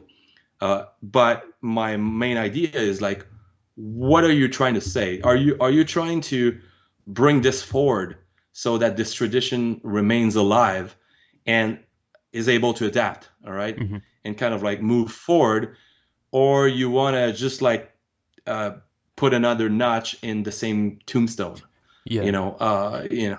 So that's kind of like how I go about choosing. I know it's pretty vague, No, that actually but brings a also lot there's of some. clarity for me because Okay, I okay, good, good. I really, after you said that, it makes a lot more sense exactly what you're doing in comparison to what a lot of other people are doing, and that really does answer my question because it's not even a question of are they an expert on this topic. They are living a tradition and they are talking about the tradition that they are living, and they have to be an expert on the thing that they're living regardless of where that fits into some grand scheme somewhere else. So Funny it's not a enough, question of the if they know it well yeah. enough or not, really. Well, funny enough, like, I mean, you can tell also, that's one thing, like, independently of that, you can tell that often these people who have come to a point of volition or realization that they are able to speak with such clarity about these well, you can tell they're absolute experts as Hmm. well. And by no means am I deprived of a very close circles of very, very knowledgeable persons as well. So that's another thing that is worth mentioning is I'm very much like you. I've learned so much through the process of making these books. I'm exactly where I need to be. I'm exactly at the same position I ever was when I was part of a band. Being the frontman or the vocalist means one thing in my mind anyway. You're a fan of your band. You're the primary Yeah. fan of your band. You're the guy who like see this coming together and just raises his finger once in a while and say like, ah, this riff is amazing. This one kind of sucks. Can we do something about that? Can the drum be like this? And you kind of like you just add the cherry on top with the presentation and being a strong presence. Um, and yeah, and that's it. And usually, you know, we've talked about that prior to being online, but like I didn't do that many interviews around Anathema. The majority of my interviews in the past were around my musical projects, not so much with Anathema, but that's also something I'm always considering very deeply. Where I'm like, do I really want to do this? Because I've changed. I've changed in the sense that I do not want to bring a spotlight to like whatever I'm Hmm. doing, like or I understand that it could be of certain use to people who are say want to do this something similar. Like an aspiring publisher could be like, hey, like I love what they're doing. I'd love to do that. Well, that I'm more than happy to help you out. I'm more than happy to answer questions. But at the end of the day, I would want Anathema to be its own entity, not necessarily being Gab's whims and opinions, which I'm really trying to, step away from the tyranny of opinions most days in a way. So so sometimes I need to step out of my own comfort zone and accept material on their own merit and not for how I would wish this would be. So when Craig, for instance, pitched the idea for around Cult of Golgotha, for instance, well, I at first like not knowing much about the Loa and Asian Hmm. Vodun but the entirety of the idea of the main lines and the main concept, which one could argue anyway, you find points of correspondence in pretty much any system Yeah. anyway. So also, I'm not saying when you know one thing you know the other. However, given the right environment and I believe like my work environment slash with the practice that I'm doing is very conducive to understanding a lot of these hidden threads behind these many systems. When I understood it on its own merit, and when he was vocal about like his association with Leslie Pierre Paul and the school of kids, for traditional Asian art in Port-au-Prince, I was like, there were so many great components in there, and his love of the Bertillon material that I'm not so familiar with either. Hmm. It just felt right, interesting, and of course not something that it will be for everyone. But that's also something you need to understand very early on. I find is that there is no such Yeah, thing. exactly. There's no such thing as pleasing everybody. There's no such thing as like making a universally accepted or appreciated piece of literature or art, same as music, and that is quite all right. There's no problem there. We can leave it at that, I guess. But whenever it comes time to decide, okay, what are we going to publish? It doesn't even have just to do with how much I personally resonate with the. It has to do with how I resonate with it to a certain degree. How other person from a close circle of people who are knowledgeable in other fields feel this would be, and how it would resonate with potentially the readership. Because yes, Anathema has a certain way of doing things, have a certain vision.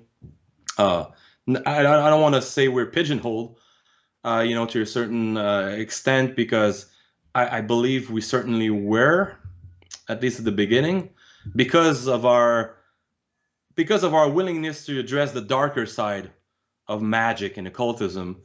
Uh, this only need be done once for a lot of people to lump you into a category of okay, this is devil worship. Okay, this, like, this is purely left-hand path, nothing else. And I was like, well, okay, yeah, yeah. I should have seen that one coming. But it's certainly not where my heart is. And what I mean to say by that is that I don't see that much of a distinction, really. I can literally have that much of a love for Sufi poetry than I do, some type of like, I guess, anti-cosmic Luciferian type Hmm. philosophy, right? Um, there's something for everyone out there. That's fine. Yeah, I that totally resonates with me. I I really love like Sufi music, and from a musical perspective, my website is literally called This Is Darkness, but I Mm. don't. My life is like I'm not like I smile a lot. I'm a happy person for the most part. You know what I mean? Like I love delving into the darkness, but I also love delving into light topics and beautiful things. And when it comes to music or art or any of that stuff, like I love some beautiful Sufi and Indian and all sorts of different kinds of music. So Yeah. Do you know about the artist Minasan? I don't think I do. No, he plays wonderful duduk music. This Arabic I instrument. love duduk, so It's yeah. Yeah, it's crazy. It's among the best. Anyway, I don't know how you would so Minasan in English. Anyway, Levon Minasan. If I remember his name correctly. Anyway, beautiful stuff. You'd like it. Also, something I discovered quite recently. I was just like making food in the kitchen with my girlfriend, and we were listening to classical music. And at one point, a Eric Satie. You know Hmm. who Eric Yeah. Satie is, right? Well, one of my all-time favorites anyway, for a lot of reasons and all nostalgic reasons. My mom used to play Satie on the piano Oh, anyway. wonderful. So there was one of these classical pieces, I think the Nosienne was the one, which was always baffling to me that it was based on Gnostic concepts, but that's beside the point. Like, so one of the renditions of this starts playing, but it's not done over like a piano. It's these sitar-like guitar, Arabic guitars with duduk and stuff playing. And I was like, it had this amazing like Middle Eastern like a flair to a French classic, but also the recording itself. You had these little creaking, almost a vinyl or old radio type. The recording itself made it look like it was like, okay, am I listening to like Transylvanian Hunger, from Dark Throne? It has either that bad sounding analog kind of like warmness and weirdness to it. Like I was like, whoa, this is incredible. But we really like just caught the few, maybe like the last minute of it. And it like my girlfriend's much better than I am, like searching social media. I'm not even on Facebook anymore. I just dropped that shit. Like I'm not interested anymore. Yeah. But she took like her time, and it took forever, kind of like, oh, Middle Eastern sounding Sati, and then eventually she found like so it's a French ensemble called Ensemble Sarban or Sarband, you would pronounce it. So Ensemble Sarban, and the album's called Sati en Orient, which means like Sati in Orient, and it's from yeah, and I that album, man, it's yeah, it's a must. You should check That it sounds out. absolutely Anyway, amazing. yeah, it's really really something. So yeah, I'm a lover of music for sure. Yeah, I have a Yeah, so pretty extensive list. I just wanted to throw in here from the chat. Everybody's been more or less chiming in that they agree and things. But Per, a little while ago, Per said that he thinks that you guys should really collaborate more, which is cool. And he just said a minute ago that Oh he yes. loves that album. He knows the one that you're talking about, and he loves that one. So, Wow, that's amazing. Okay, cool. and Yeah, I'm sure we would see eye to eye on a lot of level for sure.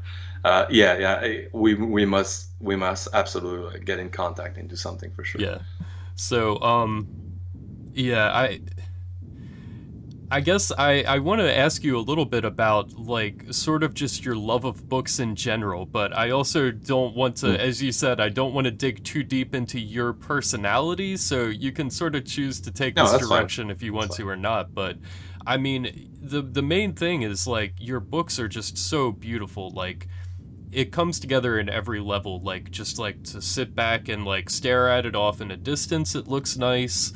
The pages themselves are amazing. The fonts that you choose are amazing. The illustrators that you choose are amazing. And then, and then we've got Thanks. these really just wonderful authors like Shawnee Oates, and I mean I've been like just like up to my I've been over my head, I should say, in Craig Williams' books for the Yeah. last 2 months, and I am just absolutely loving his work. So, but yeah, I mean, like, what are some of the books that got you just like as a metalhead to say, man, books? You know what I mean? Like, what took you off in Well, that direction? well, then again, no to like the label of mental health, Oh please. yeah, well, I'm I, saying that is like a I, past thing, not necessarily as a current well, thing, but not only the well, yeah, but anyway, I'm not one to, I'm just joking, of course. Like it's all yeah. fine. Like I can be a metalhead one day, I can be something else another day. It's fine. I just like I don't and never did, by the way, never did embrace like a label according to my Yeah. activities.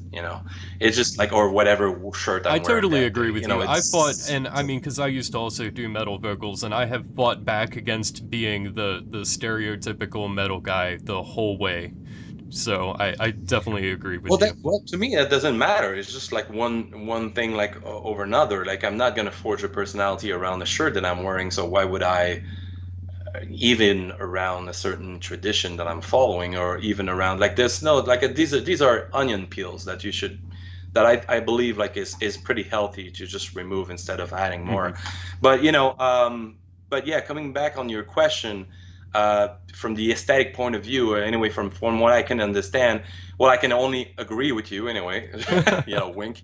But yeah, of course, I'm very happy with the great majority of what we've put forth so far. Otherwise, I wouldn't be doing it, I guess. But no, I okay. So like I don't want to conduct myself as a orchestra conductor or a maître d'orchestre, but this is, I believe, one of the part of the whole bookmaking process that fires me the most. That I'm most joyful about is what upon reading the first few the brief of a manuscript or the first draft or something like that, when we're still in the preliminary process of okay, is this an idea worth pursuing? Is this finished? Is this a finished product? Is this a first draft? Is this an idea? All of this. When I take the time to do this, I have a particular way of dedicating time specifically for that, especially because it becomes increasingly hard. You have your personal reading pile on one side and the professional pile on the Yeah. other, and both keep on, kind of like taking weird proportion. And sometimes it is true that I can literally be like, oh, I need a breather because, you're so much immersed into this that you're like, well, okay, tonight I'm reading a BattleTech novel or or something, very geeky. I don't know, but and I say that, and it's supremely rare that I get the chance anyway. And most time anyway, I'll keep on reading materials around that because that's my first love. That's literally what I prefer doing above anything else. So when I'm reading these drafts, uh, I may, already from just years of thinking this way, everything comes together very visually. Everything comes together very thematically, and then I've been blessed through the years to have been put in contact with like we see here today, like whether great musician or great visual artist, like literally the bank of just like people that I've gotten to know by doing what I Hmm. do, for a living. It has become staggering and amazing, like, and I'm like, whoa, this is, and so sometimes I don't know, but a specific style or a specific way of writing or a subject matter would lend itself so perfectly in my head with a specific artist. And it's very rare that I have to look for very intently outside of the numerous persons that I've gotten in contact with at some point or another to work with, right? And when I do so, I'm like, oh yes, this will be perfect. And then of course I always have like it's the visual side is then informed by the style of the artist, so there's not much to be said about my own contribution, but the flair comes into putting all of these together because afterward I'll try to translate the vision of the author as well, combine with how I believe this should be presented through to the artist for him to interpret the whole. And then when it comes to layout, typography, putting these things together, choosing the material, choosing often the colors, in conjunction, of course, with some of the preferences of the author, or maybe there's a symbolical significance. So for instance, for the latest one, Rod and Ring, with Samuel David, he was, he's a graphic designer also by trade. Oh, So nice. he did send me a pretty extensive list of symbolical significances. So it's no just like a pure aesthetic whim that we decided to go with this burnt orange and this kind of like shimmering kind of like azul blue. It really is like, you could talk about it, with him for a while, because he was very invested in that. But the both of us, quote unquote, geeking out, or kind of like brainstorming like crazy over nice ideas. And, to have someone you can be like, oh, you know how an animal operates. It is that fine balance with tradition and modernity in a sense. Hmm. So to find these great melange or mix of modern fonts and old fonts that will make it just pop, like on the page, and that will make it look original, even though you're like, well, this could be very traditional, and it looks original. Like, I don't know for what reason, but it's different. This is very much one of the parts of the whole process because there's so many moving parts until we see a finished product that I very much enjoy is pairing up these talents and then seeing whatever comes out of that. And I'm always kind of like, oh my God, this is so cool. And I'm happy, to have enabled that. I'm like, that's all I need. Like I don't. So, but like I had my own heroes or main influences when it comes to good typography. It was very much something I was very very good when I was studying graphic design in late 90s, the beginning of the 2000s. But people like Joseph Uccello that I finally gotten to start working with the upcoming release end of October, Celestial Intelligences. Uh, that man, I've been following his work for years, and often when I would, whether it be his Aucklet series, which are among the most beautiful books in my own opinion, but every little underground or lesser known project he's been involved with, I've purchased and acquired. I have numerous of his prints on the wall, letterpress, that he does himself. Yeah, he was a massive influence, and also, being very much invested in and so interested into Ouroboros press and alchemy in general, traditional Western Hmm. alchemy. I would purchase a lot of like Ouroboros press material, and I could sense, whenever he had worked very hard on a on a book, and I would like be, oh my God, he has a knack, a masterful knack for these things. And we finally gotten to meet a few years back in Seattle for the book conference over there. Nice. And we just like, I don't know, like it clicked like two friends, like literally, like no difference. We met at a microbrewery, so there you go. That helps a lot. Yeah. We met at like local microbrewery close to the Airbnb that I had like rented with my copy editor Evan, who's a good friend of mine. Also helps me out from the copy editing point and correction of documents. We both went. We met with Joseph over there and went for a night long of drinking and really a philosophy and tastes about like art in general and art styles and movements and typography in general and really like geeking out like like two typographer would, and it's not something you do very often with people you respect that much, right? So I was so of course we had to work together, and we had a specific project in mind, and I won't talk about it too much because it's nowhere near ready, but I wanted to kind of like jump the gun and like work more closely with him on a project as soon as possible. And it took a while, a few years actually, until it felt right to combine celestial intelligence with the vision, the artistic flair of Joseph. So that was a perfect pairing. And yet again, sometimes these things, they're not so coincidental. I've learned that Greg Kaminsky and Joseph Uccello had met before and knew each Oh, other. nice. They actually, I believe, lived in the same area at some point. So you can totally see some synchronicities happening all the time, and it just makes a whole lot of sense. Also, it would be something to say that it's a very, very small milieu. So of course, like after a while, a lot of people know each other, I guess. Yeah. Yeah. So that's about it.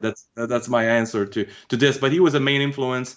So a lot of things to him. Of course, I have my own style, but he certainly helps in forging the direction I wanted to have as far as book presentation goes. Yeah. And so another thing I wanted to ask you about here, we're coming sort of close to the end. We're at about to hit 2 hours, so I'm gonna leave it there. So we got about 9 more minutes here. I Sure. wanted to ask you about, you just sold out the artisanal edition of Rod and Ring, which I think was available for what, several hours? There were Yeah, that's a misconception, but yeah, it's you're right. You're right in the sense that when it popped on the main Anathema web store, it sold out pretty quickly. The remaining copies mhm, did. So that's the thing. It wasn't the entire print run. The thing is with these artisanal editions, we are trying as best as we can to include the mention of them each time we release something new. mhm, But it's always the same asterisks at the end or kind of like postscriptum for people to read. And I want people to read the newsletters, from A to Z because there's important information at the bottom also. And at the bottom is like, hey, we have this brand new book coming out. The brand new book coming out is often always introduced as being two hardcovers edition, the standard and the collectors. The artisanal is the wild mhm, card, is the fool's variant into any production because given how exceedingly expensive they are to make, there's no way we can, on top of the already existing production price for the other edition, start to say to people, stamp our foot down that, yeah, there's going to be at least 30 copies of that for sure. mhm. No, it doesn't work that way. It needs to work via pre-orders.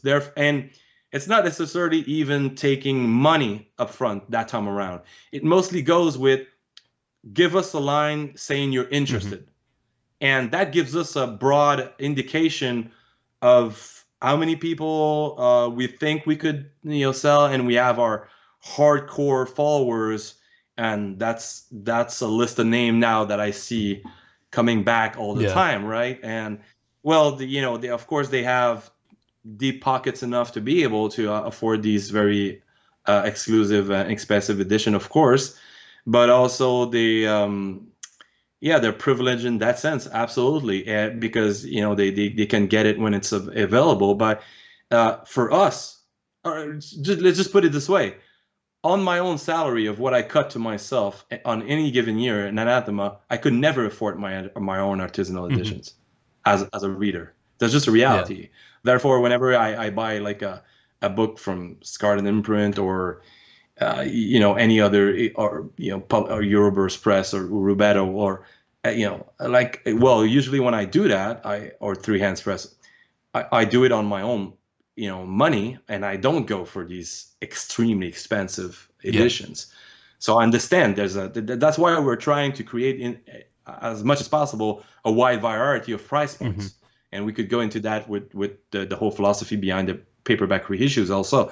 But anyway, the artisanal editions, so they're mentioned from the get-go. As soon as we mention a new title, there's always a mention in there that if you're interested in a potential artisanal, this is the one. drop us a line, tell us that you're interested via email. Okay. So through maybe like a month or two, we accumulate such, emails. And after, a certain point, we're like, okay, now we have enough interest to produce one and start, putting everything en route, for a potential artisanal Hmm. edition, which at some point when we know we have to start, making down payments and everything for that specific edition, then we start taking in the money for pre-orders, all right? Okay. And usually then during that same period, we sell a certain quantity of that, which is, which is might be like 12, 15 copies or something like that. And that usually pays for the remainder of the quantities we want to Hmm. produce, right, for this one. So when you arrive the time that we can showcase something different from a mock-up, from a fake copy that I've made in Photoshop Yeah. that gives you a broad approximation of what it looked like, and people go like, "Oh my God, that's so awesome!" And then they're like, "Shit, there's only 5 copies." Yeah.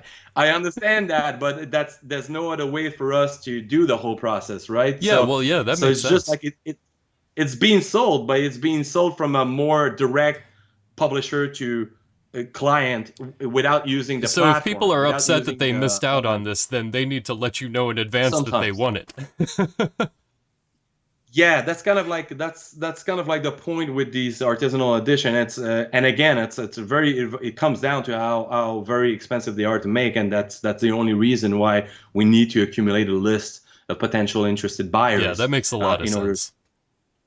Yeah. Oh, yeah. I just lost you there. Oh, yeah. Yeah, That was a yeah, I second. don't know. That Anyway, was so weird. so that's kind of like the idea. So yeah, it did. The remaining copies did sell quite fast. As far as artisanal editions are concerned, among all the titles, I believe the only one I have left is like 3 copies of Wolf's Head, which is Sashanio's Yeah, latest. those are beautiful. Uh, yeah, they're in my estimate, still to this day, I believe my favorite artisanal edition. Just sometimes they come together in a certain way, but it's yeah, it's but we're trying to do something different all the time, and very out of the norm for these. Like with the material, with the colors, with the and yeah, it's a lot of fun for sure. But yeah, there's no way to turn these extra limited editions into something more mainstream anyway. So we'll always keep it at probably under 30 copies. So people do need to come forward and express interest as soon as there's a mention Yeah, of it. well, it's such an Uh, awesome option, and I think it really makes you guys. I think it makes you stand out in a lot of ways to just be able to have, even if I even. don't necessarily agree there though. I don't agree because like, I don't want to cut you Mhm. off, but I don't believe it makes us stand out insofar as like I know a lot of other publishers are equally doing this type of. Mhm. They don't call it an artisanal edition; they just find another fancy name for it, as we did. But no, I think this is weirdly enough has become somewhat of a norm in the occult milieu, and people do know that these editions do sell out pretty quickly and do fetch insane prices over at resellers. That's another topic in and of Yeah, itself. I don't necessarily enjoy yeah. that, but the reality is, I believe people could almost argue to the contrary, where as soon as I opened up the possibilities of paperbacks with my company, that is when I stepped out of my comfort zone and did something that not every publisher was doing at a time, or and for me, very much against what I envisioned for Hmm. Anathema, to be honest. It wasn't because I wanted to prevent people with a more meager budget to be able to afford this. Most of the time, the books that I would buy for myself would be paperback edition. It's just like as a company, I made it a point to not go the digital route, not go. It needed to be, 4-color process, printing, archival quality from the paper to everything, so that, like I said earlier on from the onset, so that it would respect the material to its utmost degree. Now, it's not because I want to prevent people from accessing the material. Yeah. Therefore, that is why eventually down the line, yes, pretty much every hardcover editions that we ever had will see a paperback Awesome. re-release, mostly informed by something as mundane as how popular it Hmm. was. Because if you know that a book did very well when it was in hardcover form, there's a great chance there's going to be a demand for it when it's going to be a paperback. So that's how we go. Because also paperbacks, even though they require less efforts and less, down payment to make them produce, you still have to squeeze them in there in between, I would say actual releases, but new Hmm. releases. Yeah, that Yeah. makes sense. So that's why you see books that are as old as like 2016, 2017, and 2018 now being republished, on a regular basis. So right now, like all the books that were previously sold out, the only one that's missing a reprint from the past hardcover edition, is my book Ororai. And that's the one I kept on sitting on because it's my book, so it's not important.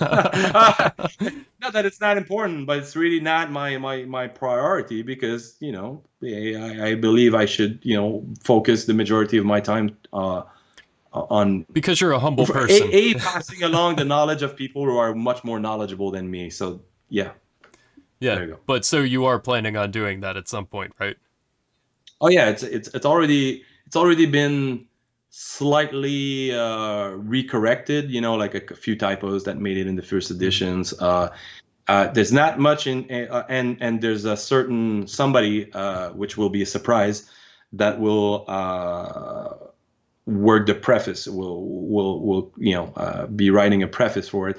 Actually, I think he's a third done with the preface, and I should have it pretty soon. Somebody I absolutely enjoy. Well, I mean, I enjoy his contribution to the milieu. He's having a bit of traction right now, and I believe he's a cool guy all around. Anyway, so you'll see in due time, but it's already in the work. That's the only thing missing for this paperback reissue to be done. Like the cover, everything is already done and finished. I was already blessed to have like a substantial preface to the book by Shiny Oates, which is like I couldn't ask for anything better. But this preface, to be honest, and still to this day, is pretty heady, Hmm. very extremely dense as well. And I was equally honored as I was almost taken aback by the fact that her appreciation of the book went into so much territories that were hinted at, but I didn't outright say, but that she could clearly like know what I was talking about, would unearth, So in essence, her preface, and not so much a preface that it is an entire commentary on the book. So I'm even discussing if I should include it at the end Yeah. as being like kind of like a supplementary complement, like as in if you want to take this, what you just read, which is at times purposely vague, purposely etheric and poetic, and at one time very, very kind of like in the core of the matter, and then practical a bit. Hmm. Then you could read this as supplementary material to let you know where this is positioned into the various traditions, Yeah, where it interesting. situates itself, right? But I'm gonna have a new preface anyway, so we'll see there. There might be a slight revamping on that part. Yeah. Yeah. Well, that's awesome. Yeah, man. Well, yeah, I think we'll go ahead and wrap it up here. So I really, Cool. really appreciate you taking the time to speak with me today. I know, as you've made abundantly clear here today, you have so many things going on. So I know this 2 hours Yes. was valuable time to you, and I really appreciate you taking it to spend it with me and the dark ambient community of This Is Darkness and everybody. Everybody here and everybody that's going to be seeing it coming down the road here over the next couple of weeks and months that'll slowly be checking out the video. So yeah, That's thank you so cool. much, man.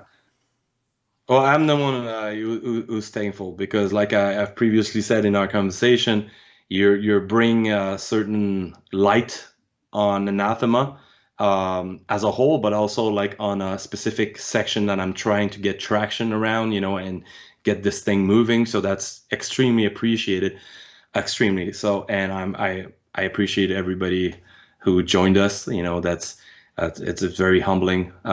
Yeah, and we could do that whenever you want. Like I'm not that hard to reach, I guess. And yeah, I don't I don't go into hardcore territories of very opinionated matters because it's not an arena I want to it's not a game I want to play at Yeah. all. And I do see it as a game. You know, if somebody doesn't want to play chess, are you gonna put a gun to his head? Yeah. Hey, I know. So yeah, it's kind of like anyway. So, but that's beside the point.